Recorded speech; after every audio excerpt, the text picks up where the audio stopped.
मैं कल पूरी तरह से पक्का था कि मैं सबसे पहले पहुंचूंगा, लेकिन यह बात सबसे पहले पहुंचने की नहीं थी। न सिर्फ वे वहां नहीं थे, बल्कि मुझे अपना कमरा ढूंढने में भी दिक्कत हुई। टेबल भी ठीक से नहीं लगाया गया था। इसका क्या मतलब था? कई सवालों के बाद मुझे वेटरों से पता चला कि डिनर 5 बजे नहीं बल्कि 6 बजे के लिए ऑर्डर किया गया था। बुफे में भी यही बात कंफर्म हुई। अब और ज्यादा सवाल पूछना मुझे शर्मनाक लग रहा था।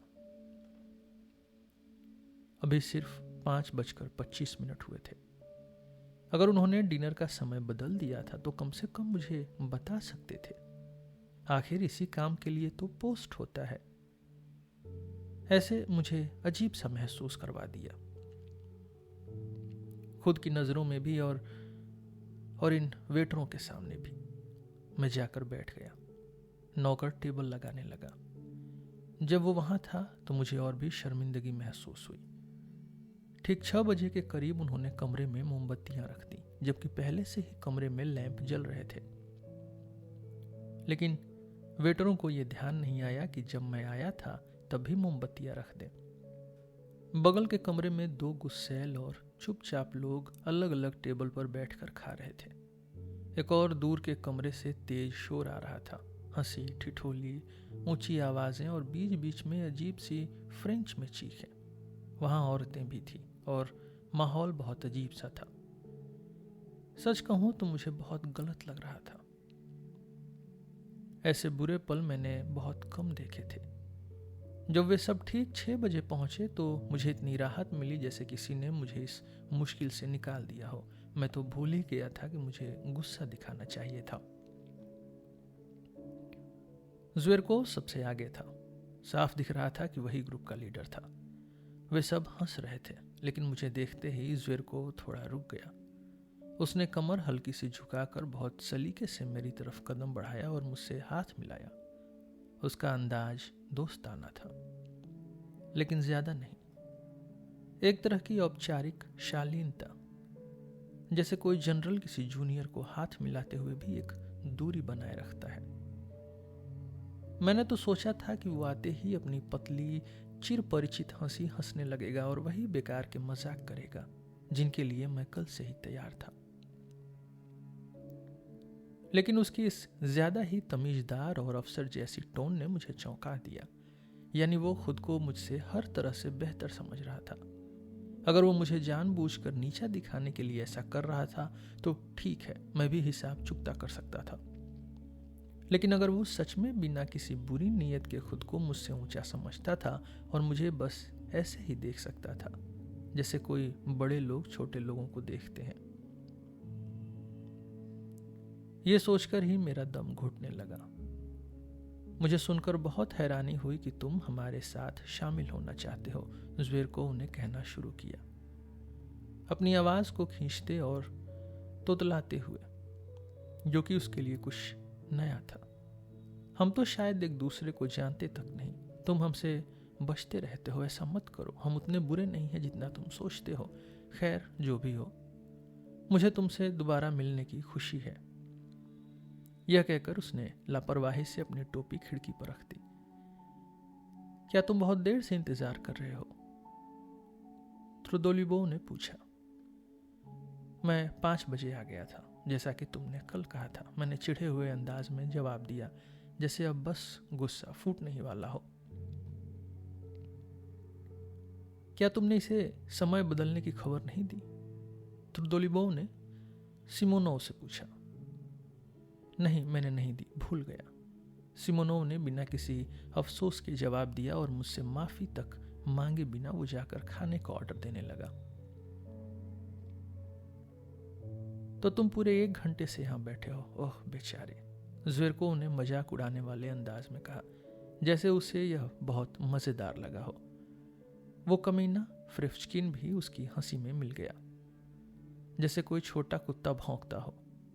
उसे भी मेरी हालत बहुत मजाकिया और शर्मनाक लगी। यह बहुत ही मजाकिया नहीं है, मैंने फ्रिफ्चकिन की तरफ गुस्से में कहा। मेरी झुंझलाहट और बढ़ती जा रही थी।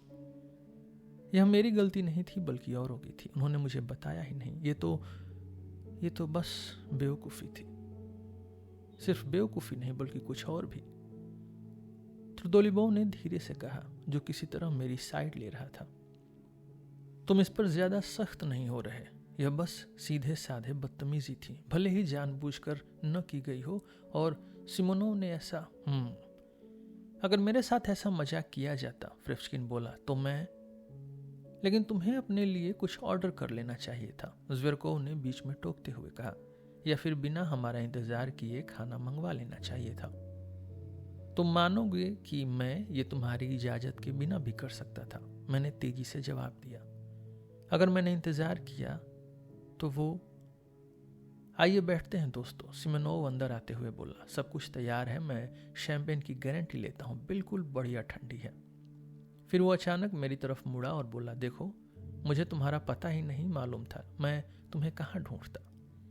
लेकिन उसने फिर मेरी आंखों में नहीं देखा। साफ था कि उसे मुझसे कोई नाराजगी थी, शायद कल जो हुआ था उसकी वजह से। सब लोग बैठ गए, मैं भी बैठ गया। यह एक गोल टेबल थी। मेरी बाईं तरफ त्रुदोलिबोव था, दाईं ओर सिमोनोव और मेरे सामने ज़्वेरकोव बैठा था।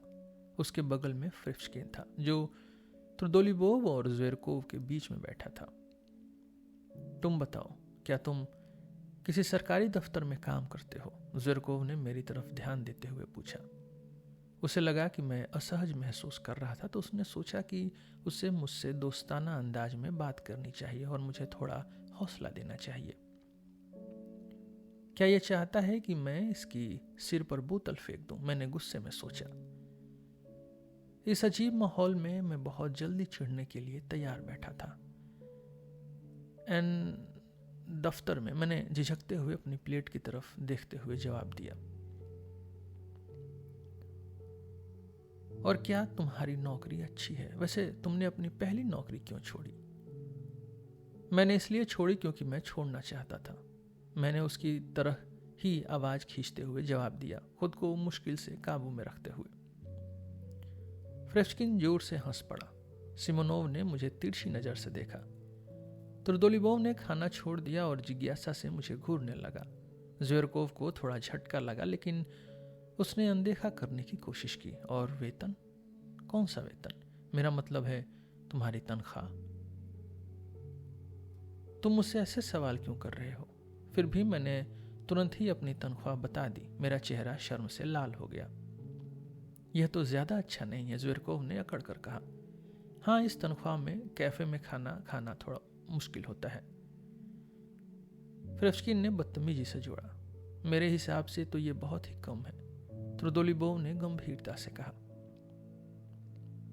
और देखो तुम कितने दुबले हो गए हो, कितना बदल गए हो, ज़्वेरकोव ने एक तीखी मुस्कान के साथ कहा, जैसे वो मुझे दया और घमंड भरी नजरों से देख रहा हो। अरे इसकी शर्मिंदगी मत बढ़ाओ, फ्रेफ्चकिन हंसी दबाते हुए बोला। मुझे कुछ कहने दो महोदय, मैं शर्मिंदा नहीं हो रहा हूं। मैं आखिरकार गुस्से में फट पड़ा।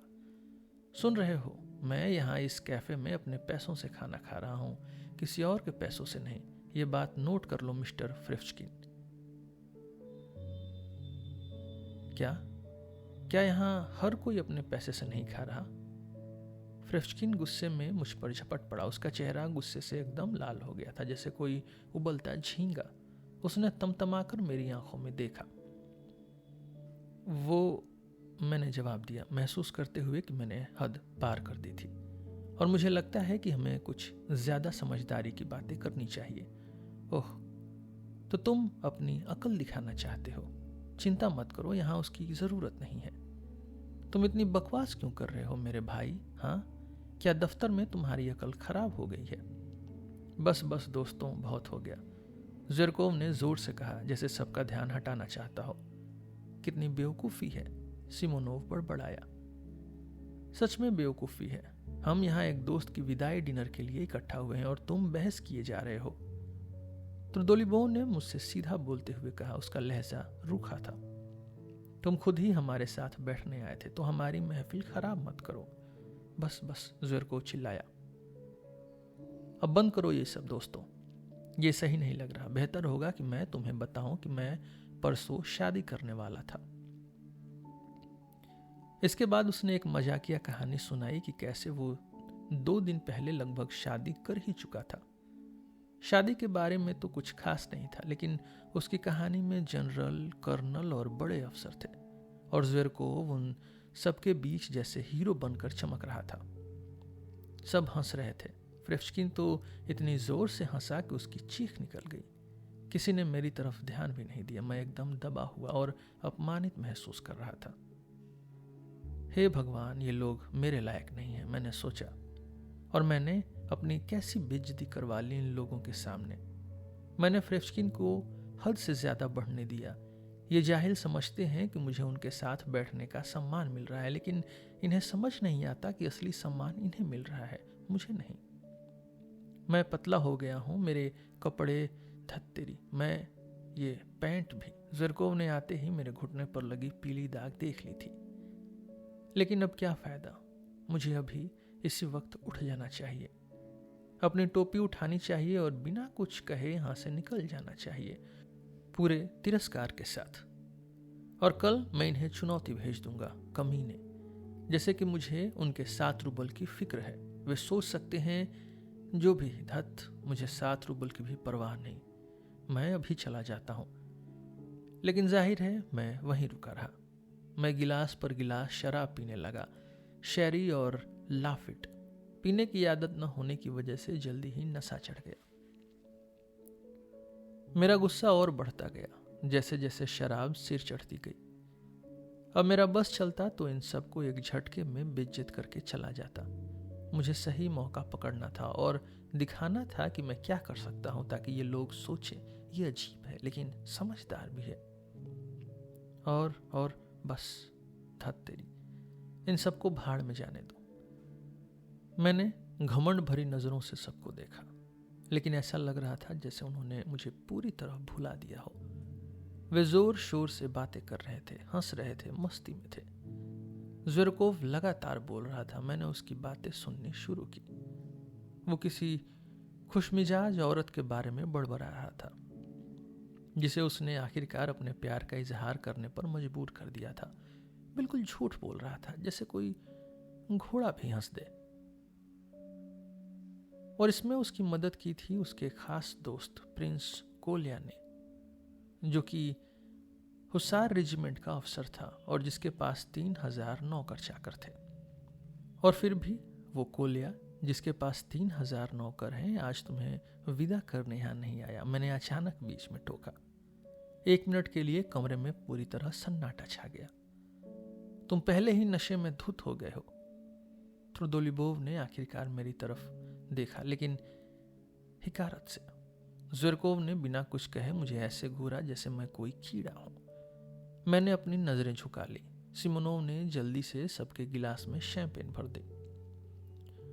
त्रुदोलिबोव ने अपना गिलास उठाया और बाकी सबने भी, सिवाय मेरे। तुम्हारी सेहत और सफर के लिए शुभकामनाएं, उसने ज़्वेरकोव के लिए चिल्लाकर कहा।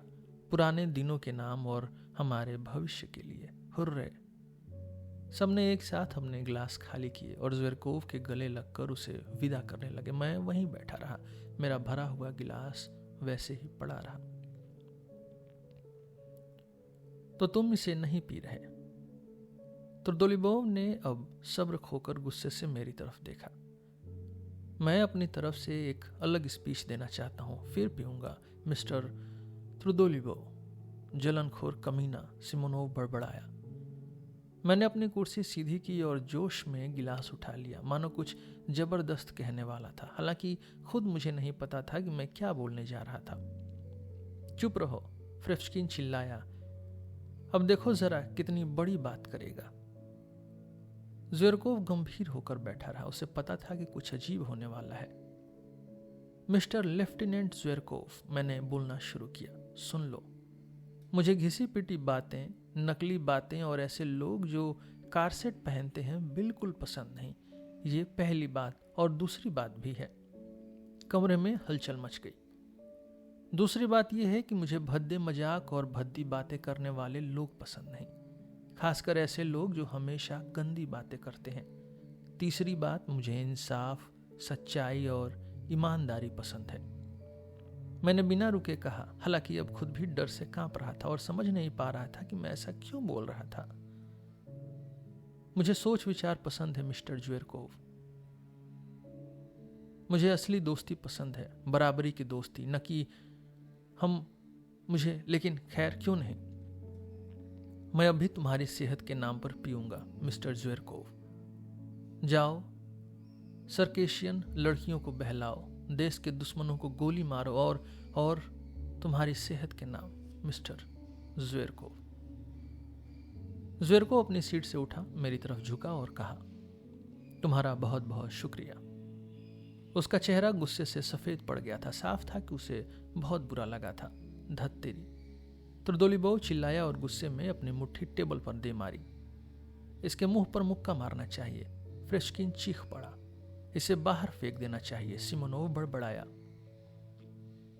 कोई कुछ मत बोलो, कोई हरकत मत करो, ज्वेरकोव ने गंभीरता से कहा, सबको शांत कराते हुए। मैं तुम सबका शुक्रगुजार हूं, लेकिन मैं खुद इसे दिखा सकता हूं कि इसके शब्दों की मेरे लिए कितनी अहमियत है। मिस्टर फ्रेशकिन, तुम जो अभी बोले उसके लिए कल मुझे जवाब देना होगा। मैंने गरिमा से उसकी तरफ देखते हुए ऊंची आवाज में कहा, ड्यूल यानी द्वंद्व युद्ध की बात कर रहे हो? जरूर, उसने जवाब दिया। शायद मेरी चुनौती इतनी बेवकूफ़ी भरी थी कि फ्रेशकिन समेत सब हंसी से लोटपोट हो गए। हाँ, इसे छोड़ दो, ये तो पूरी तरह नशे में धुत है, त्रिदोलीबोव ने घिन से कहा। मैं खुद को कभी माफ नहीं करूंगा कि इसे अपने साथ शामिल होने दिया। सिमोनोव फिर से बड़बड़ाया, अब सही वक्त है कि इन सब के सिर पर बोतल फेंक दो। मैंने सोचा और गुस्से में एक बोतल उठाई, लेकिन फिर मैंने अपना गिलास भर लिया। नहीं, मैं आखिर तक यहां बैठूंगा, मैंने मन में सोचा। अगर मैं चला गया तो इन्हें खुशी होगी। मुझे किसी भी हाल में नहीं जाना है। मैं यहीं बैठूंगा और पीता रहूंगा, सिर्फ ये दिखाने के लिए कि मैं इनकी जरा भी परवाह नहीं करता। मैं यहां बैठूंगा और पीता रहूंगा, क्योंकि ये एक पब्लिक हाउस है और मैंने इसके लिए पैसे दिए हैं। मैं बैठूंगा, पीऊंगा और अगर चाहूंगा तो गाना भी गाऊंगा। हाँ, गाऊंगा, क्योंकि मुझे गाने का हक है। लेकिन मैंने गाना नहीं गाया। मैंने बस कोशिश की कि किसी की तरफ न देखूं। मैंने लापरवाह बनने का नाटक किया और इंतजार करता रहा कि पहले कौन मुझसे बात करता है। लेकिन अफसोस, उन्होंने मेरी तरफ देखा तक नहीं। ओह, कितना चाहता था मैं कि इस वक्त ये लोग मुझसे दोस्ती कर लें। 8 बज गए, फिर 9। वे टेबल से उठकर सोफे पर चले गए। ज्वेरकोव एक लाउंज चेयर पर आराम से फैल गया और अपनी एक टांग गोल मेज पर रख दी और वहां शराब लाई गई। उसने खुद 3 बोतलें ऑर्डर की। जाहिर है मुझे उनके साथ शामिल होने के लिए नहीं बुलाया गया। वे सब उसके चारों ओर सोफे पर बैठ गए और ध्यान से सुन रहे थे, जैसे उसकी बहुत इज्जत करते हों। साफ था कि वे उससे बहुत प्रभावित थे। क्यों, आखिर क्यों, मैंने सोचा। कभी कभी वे शराब के नशे में जोश में आकर एक दूसरे को गले लगा लेते थे। वे काकेशस के बारे में, असली मोहब्बत के बारे में, सरकारी नौकरियों की आरामदायक पोस्टिंग के बारे में, हुस्सार रेजिमेंट की किसी मोटी तनख्वाह के बारे में जिसे उनमें से कोई भी जानता तक नहीं था, और एक राजकुमारी डी की खूबसूरती और शान के बारे में बात कर रहे थे जिसे उनमें से किसी ने कभी देखा भी नहीं था। फिर बात आ गई इस पर कि शेक्सपियर अमर है। मैंने हिगारत से हंसते हुए कमरे के दूसरी तरफ चलना शुरू किया, सोफे के ठीक सामने, मेज से लेकर स्टोव तक और फिर वापस। मैंने पूरी कोशिश की कि उन्हें दिखा सकूं कि मुझे उनकी कोई जरूरत नहीं, लेकिन साथ ही मैं जानबूझकर अपनी बूट की एड़ी जमीन पर पटक कर आवाज कर रहा था। लेकिन सब बेकार, किसी ने ध्यान तक नहीं दिया। मैंने पूरे धैर्य से रात 8 बजे से 11 बजे तक उसी जगह मेज से स्टोव और स्टोव से वापस मेज तक चलना जारी रखा। मैं अपनी मर्जी से चल रहा हूं और कोई मुझे रोक नहीं सकता। जो वेटर कमरे में आता जाता वह कभी कभी रुककर मुझे देखने लगता। इतनी बार घूमने के कारण मेरे सिर में हल्का चक्कर आ रहा था। एक पल को तो मुझे लगा जैसे मैं बुखार में बड़बड़ा रहा हूं। इन 3 घंटों में मैं 3 बार पसीने से तरबतर हुआ और फिर सूख गया। कभी कभी मेरे दिल में तेज दर्द उठता जब मैं सोचता कि 10 साल, 20 साल, 40 साल बाद मैं अपनी जिंदगी के इन सबसे गंदे, सबसे शर्मनाक और सबसे बेवकूफ़ी भरे पलों को याद करके घृणा और अपमान महसूस करूंगा। कोई भी इंसान खुद को मुझसे ज्यादा नीचा नहीं दिखा सकता था और मैं ये सब पूरी तरह से समझ रहा था। फिर भी मेज से स्टोव और स्टोव से मेज तक घूमता रहा।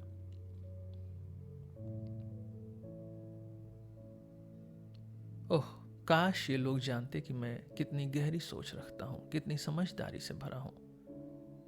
मैंने मन ही मन सोफे की ओर देखते हुए सोचा जहां मेरे दुश्मन बैठे थे, लेकिन उन्होंने मुझ पर कोई ध्यान नहीं दिया, जैसे मैं वहां था ही नहीं। सिर्फ एक बार, हाँ सिर्फ एक बार, जब ज़्वेरकोव शेक्सपियर की बात कर रहा था तब मैंने तिरस्कार भरी हंसी हंसी। मेरी हंसी इतनी नकली और बुरी थी कि वे सब अचानक चुप हो गए और 2 मिनट तक गंभीरता से बिना कुछ बोले मुझे देखते रहे। मैं अब भी उसी तरह मेज से स्टोव तक घूमता रहा जैसे उनकी कोई परवाह ही नहीं। लेकिन फिर कुछ नहीं हुआ, किसी ने कुछ नहीं कहा और 2 मिनट बाद वे फिर से मुझे नजरअंदाज करने लगे। 11 बज गए। दोस्तों, ज़्वेरकोव ने सोफे से उठते हुए कहा, अब हमें वहां चलना चाहिए। बिल्कुल बिल्कुल, बाकी सभी ने भी हाँ में हाँ मिलाई। मैं अचानक ज़्वेरकोव की ओर मुड़ा। मैं इतना थका हुआ था, इतना परेशान कि उस पल में अपनी गर्दन काटने तक को तैयार था ताकि इस सब का अंत हो सके। मुझे बुखार सा लग रहा था। मेरे बाल पसीने से चिपककर मेरी पेशानी और कनपट्टियों से चिपक गए थे।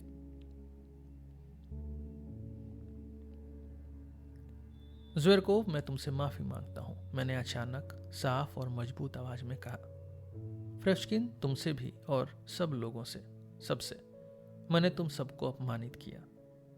आहा, ड्यूल यानी द्वंद्व युद्ध तुम्हारे बस की बात नहीं दोस्त, फ्रेशकिन ने जहरीली आवाजों में फुसफुसाया। उसकी बात सुनते ही मेरा दिल जैसे चीर गया। नहीं फ्रेशकिन, मैं डुअल से नहीं डर रहा। मैं कल तुमसे लड़ने के लिए तैयार हूं और मैं इस पर जोर देता हूं। तुम इसे मना नहीं कर सकते। मैं तुम्हें दिखाना चाहता हूं कि मैं डुअल से नहीं डरता। तुम पहले गोली चलाओगे और मैं हवा में गोली मारूंगा। यह खुद को तसल्ली दे रहा है, सिमोनोव ने कहा। यह तो पागल हो गया है, त्रुदोलिबोव बोला। लेकिन हटो, हमें जाने दो। तुम रास्ता क्यों रोक रहे हो? क्या चाहते हो? ज़्वेरकोव ने घृणा से कहा। वे सब नशे में चूर थे। उनके चेहरे लाल हो गए थे, आंखें चमक रही थी। उन्होंने खूब पी रखी थी। ज़्वेरकोव, मैं तुम्हारी दोस्ती चाहता हूं। मैंने तुम्हारा अपमान किया, लेकिन अपमान किया? तुमने मेरा अपमान किया? ज़्वेरकोव तिलमिला उठा।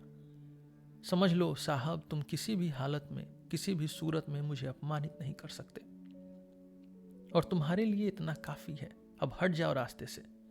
त्रुदोलिबोव ने आखिरी फैसला सुनाया। ओलंपिया मेरी है दोस्तों, पक्का, ज़्वेरकोव चिल्लाया। हम तुम्हारे हक पर कोई सवाल नहीं उठाएंगे, कोई सवाल नहीं। बाकी सब हंसते हुए बोले। मैं ऐसा खड़ा था जैसे किसी ने मुझ पर थूक दिया हो। वे सब शोर मचाते हुए कमरे से बाहर चले गए। त्रुदोलिबोव कोई बकवास सी गाना गाने लगा। सिमोनोव कुछ देर और रुका, वेटरों को टिप देने के लिए। मैं अचानक उसके पास गया। सिमोनोव, मुझे 6 रूबल दो, मैंने पूरी हिम्मत जुटाकर कहा। वह मुझे पूरी हैरानी से देखता रहा। उसकी आंखें एकदम खाली थी। वह भी नशे में था। तुम सच में हमारे साथ चल रहे हो? हाँ। मेरे पास पैसे नहीं हैं, उसने रूखेपन से कहा और हिराकत भरी हंसी के साथ कमरे से बाहर निकल गया। मैंने झट से उसका ओवरकोट पकड़ लिया। यह किसी बुरे सपने जैसा था। सिमोनोव, मैंने तुम्हारे पास पैसे देखे थे। तुम मुझे देने से मना क्यों कर रहे हो? क्या मैं कोई कमीना हूं? सोच लो, मुझसे मुंह मत मोड़ो। अगर तुम्हें पता होता कि मैं क्यों मांग रहा हूं, मेरा पूरा भविष्य, मेरी सारी योजनाएं इसी पर टिकी हैं। सिमोनोव ने गुस्से से पैसे निकाले और लगभग मेरे मुंह पर फेंक दिए। ले लो, अगर तुम्हें जरा भी शर्म नहीं है, उसने बेरहमी से कहा और दौड़कर बाकी लोगों के साथ चला गया। मैं कुछ पल के लिए अकेला रह गया। कमरे में बिखरी गड़बड़ी, अधखाया खाना, फर्श पर टूटा हुआ शराब का गिलास, छलकी हुई शराब, सिगरेट के टुकड़े, शराब की गंध, मेरे सिर में घूमता नशा और दिल में एक गहरी तकलीफ। और फिर वो वेटर जिसने सब कुछ देखा और सुना था और अब अजीब नजरों से मुझे घूर रहा था। मैं वहां जा रहा हूं, मैंने जोर से चिल्लाया। या तो ये सब मेरे आगे घुटनों पर गिरकर मेरी दोस्ती की भीख मांगेंगे या मैं ज्वेरकोव के मुंह पर थप्पड़ मारूंगा। तो यही है असली जिंदगी से सामना। मैं सीढ़ियों से तेजी से नीचे भागते हुए बड़बड़ाया। यह तो बिल्कुल अलग है, पोप के रोम छोड़कर ब्राजील जाने से भी अलग, लेक कोमो के डांस से भी अलग। अगर तुम इस पर अभी हंसोगे तो तुम एक घटिया इंसान हो। मेरे दिमाग में अचानक एक ख्याल आया। कोई फर्क नहीं पड़ता, मैंने खुद को जवाब दिया। अब तो सब कुछ बर्बाद हो चुका है। वे कहीं नजर नहीं आ रहे थे, लेकिन इससे फर्क नहीं पड़ता था। मुझे पता था कि वे कहाँ गए होंगे। सीढ़ियों के पास एक अकेला रात का घोड़ा गाड़ी चालक खड़ा था। उसने मोटे देहाती कोट पहना था जो अब एक गिरती हुई गीली और हल्की गर्म बर्फ से ढका हुआ था। हवा भारी और भाप सी भरी हुई थी।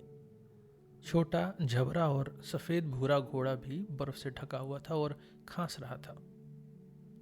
मुझे यह बहुत अच्छे से याद है।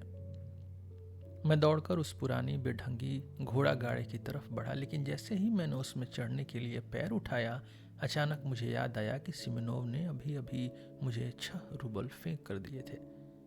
यह याद आते ही मैं जैसे भीतर से सिकुड़ गया और एक बोरी की तरह गाड़ी में गिर पड़ा।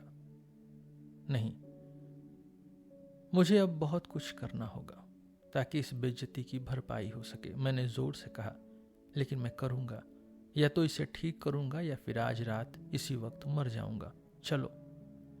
गाड़ी आगे बढ़ी। मेरे दिमाग में जैसे एक तूफान चल रहा था। वे मुझसे दोस्ती की भीख नहीं मांगने वाले।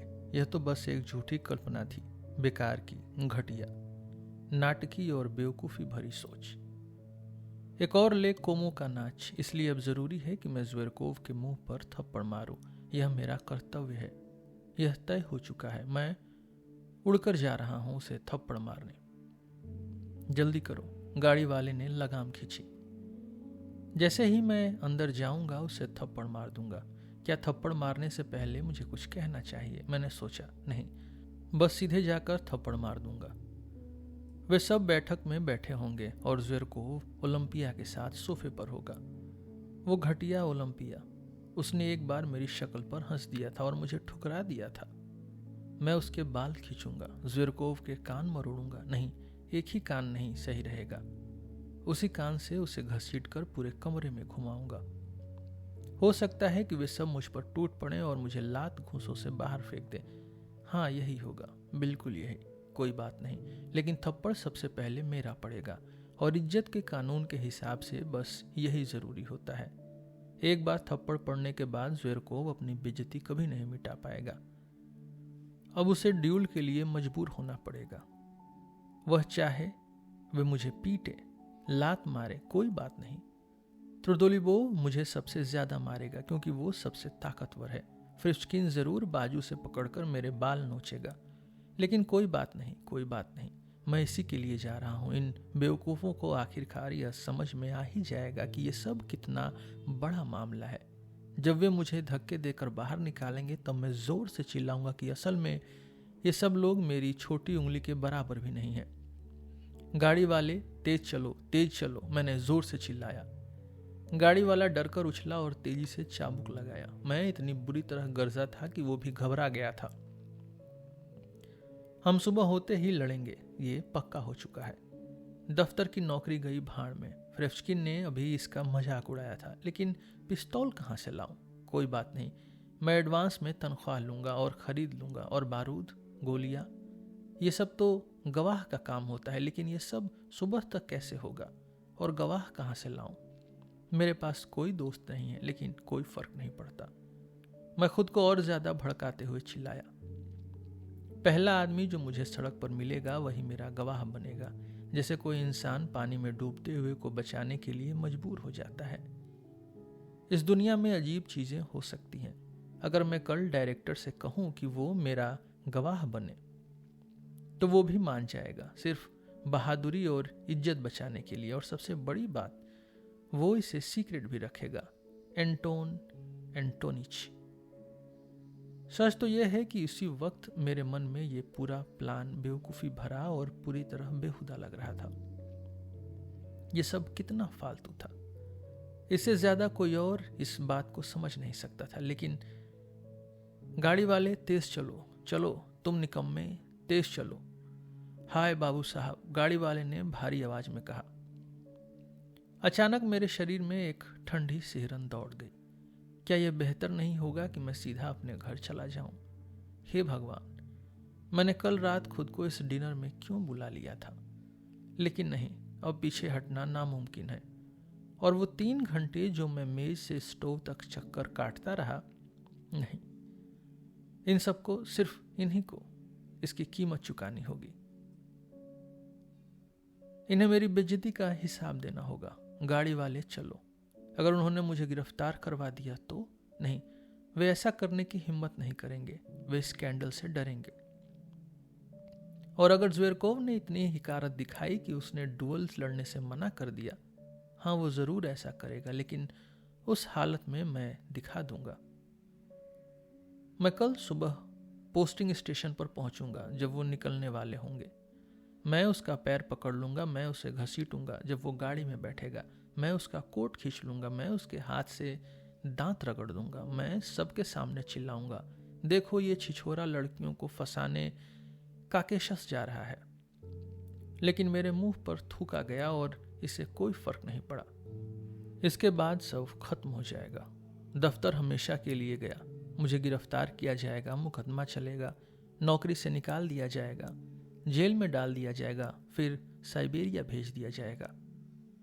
कोई बात नहीं, 15 साल बाद जब मैं जेल से छूटूंगा तो मैं एक फटेहाल भिखारी बनकर उसके पास जाऊंगा। मैं उसे किसी छोटे शहर में ढूंढ निकालूंगा। वो शादीशुदा होगा, खुशहाल होगा, उसकी बड़ी बेटी होगी। मैं उससे कहूंगा, देखो कमीनों के सरदार, ये मेरे गालों की हड्डियां देखो, मेरे फटे हुए कपड़े देखो, मैंने सब कुछ खो दिया, अपना करियर, अपनी खुशियां, कला, विज्ञान, वो औरत जिससे मैं प्यार करता था, सब कुछ सिर्फ तुम्हारी वजह से।